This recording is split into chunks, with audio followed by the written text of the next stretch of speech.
Channel 8. Arson investigation. A witness told us he knows who started a fire at a house in Tampa. Details are coming up in a live report. Then Florida fire dangers, dry brush going up in smoke, and it could impact your commute. And looking to the heavens, hundreds of people in the Bay Area joined together for an out-of-this-world experience. It's Wednesday, February 6th. Live from the News Center in high definition, this is News Channel 8 on your side today. Good morning and welcome to News Channel 8 today. I'm Gail Guayardo. I'm Rod Carter. Glad you could join us this morning at 6 o'clock. We will get to news headlines coming up in a minute. First, let's go to Storm Team 8 meteorologist Lee Span. She's in the forecast center. Hi, Lee. Good morning. We're waking up much more mild today due to some extra cloud cover that kind of traps the heat here at the surface, along with a couple of showers out in the Gulf of Mexico. So we're leaving in a 10% chance of a sprinkle up in Citrus and Hernando counties this morning. Other than that, look at that, 61 in Plant City, much warmer than yesterday. 62 in Tampa, 64 in St. Pete. Marta, you're at 55, and it's 59 in Crystal River. By midday, we'll be up to 72 on our way to the upper 70s for highs. A mix of sun and clouds through the day. 73 degrees this evening and a low of 62. Now let's check in on the roadways on this Wednesday. Leslie? Thank you, Lee. Good morning, everyone. Continues to be a good drive on 275. Fletcher down to I-4. You're looking at a 6-minute commute, actually either direction here. We do have an accident, though. Heads up here, southbound 275, right near Howard, Armenia. Let's pull out the camera and take a look at what's going on here. Looks like everything is off to the shoulder. This is always good news on the southbound side. On that left shoulder, and traffic is moving by at very good speeds. It looks like a tow truck is out there, too. So hopefully this is going to be wrapped up very quickly. Meanwhile, northbound moving at good speeds. Looks like a little bit busier traffic out there. That's a look at the roadways. Back to Rod and Gail. All right, Leslie, thank you. Well, we begin this half hour with a developing story out of Tampa. Overnight, fire rescue responded to a call at 1604 Bird Street. When they arrived, flames were shooting out of the house. Investigators believe someone set the fire. News Channel 8's Chip Osowski is live on the scene this morning with this developing story. Chip, good morning. Good morning to you, Gail. The good news is authorities do have a good description of the suspect. The arsonist is described as a white man in his 40s or 50s with straggly hair. He was last seen riding a bicycle, wearing shorts and a trench coat. When the first units arrived on scene around 11 o'clock last night, the vacant home was engulfed in flames. Crews were able to get the fire out before it damaged any nearby homes. One nearby resident recognized the arsonist as a man who collects cans in the neighborhood. He says he's upset because he believes that he could have caught him.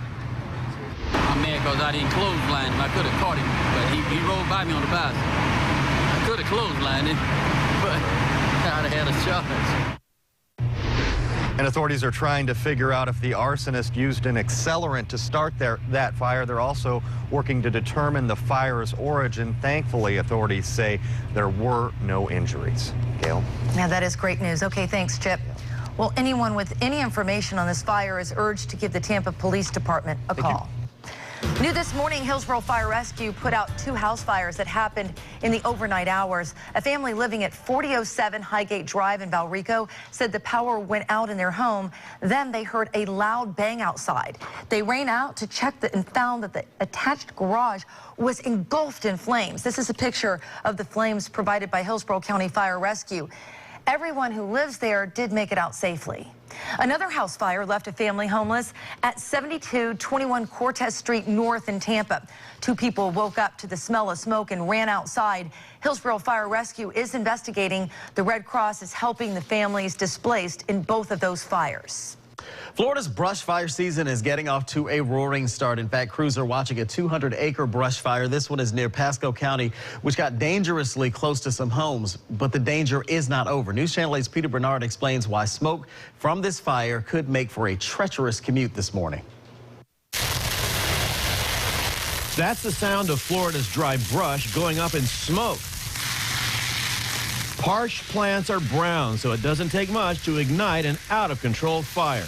This one began Monday afternoon, scorching 200 acres in the Moon Lake area of Pasco County. For neighbors, the 10 to 15-foot flames made for some nervous moments. Oh, I saw a big fire, and I was so scared for my brother's house because it was right across the street, and I called 911, you know, because I didn't know what was going on. And this fire may have been set on purpose. Someone cut a lock on a gate and drove where only horseback riding, hiking, or biking is allowed. The direction of the wind kept houses from burning. Yeah, it very well could have been dangerous. If the wind had been more out of the east, it would have blown right into Moon Lake.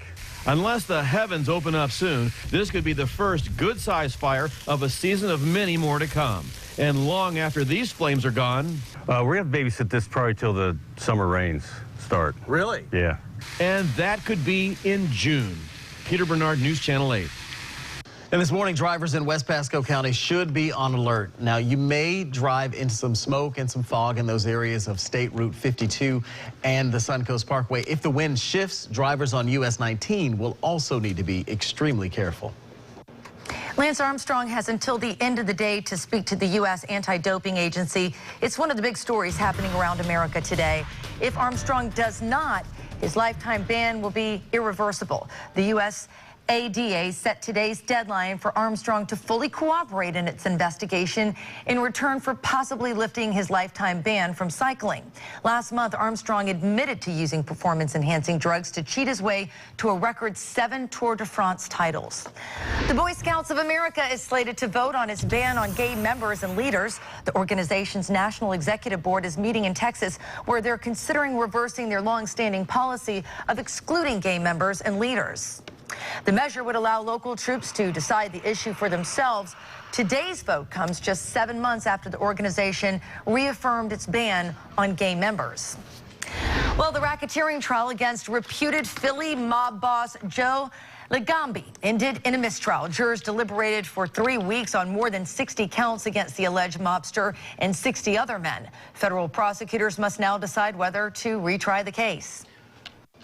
Around the world this morning, there's a collective sigh of relief in the South Pacific. Tsunami warnings were canceled overnight following a powerful earthquake off the Solomon Islands. That quake had an 8.0 magnitude and generated a tsunami of nearly 5 feet. It did damage dozens of homes in the South Pacific island chain. Residents of Fiji rushed to higher ground soon after that warning. Similar scenes were seen across the region as residents there rushed inland before the large wave struck. There are reports of the waves swamping villages in the Solomon Islands, but again, tsunami warnings have been canceled. We are getting an inside glimpse of the site of a deadly explosion in Mexico City. 37 people died in that blast last week. The investigation now turns to finding those responsible. Investigators also looking at a possible gas leak as a reason for this. More than 500 years after his death, the reconstructed face of Richard III is revealed to the public. The unveiling follows the announcement that a skeleton found under a parking lot in Leicester, England, was indeed the ill-fated monarch. Reconstruction is based on scans made of the skull. Richard III, by the way, stayed on the throne during the violent period known as the War of the Roses, and Shakespeare portrayed him as a reviled ruler. It's 6:08. The Today Show starts in less than an hour. Natalie Morales joins us live in New York City with a preview. Natalie, good morning.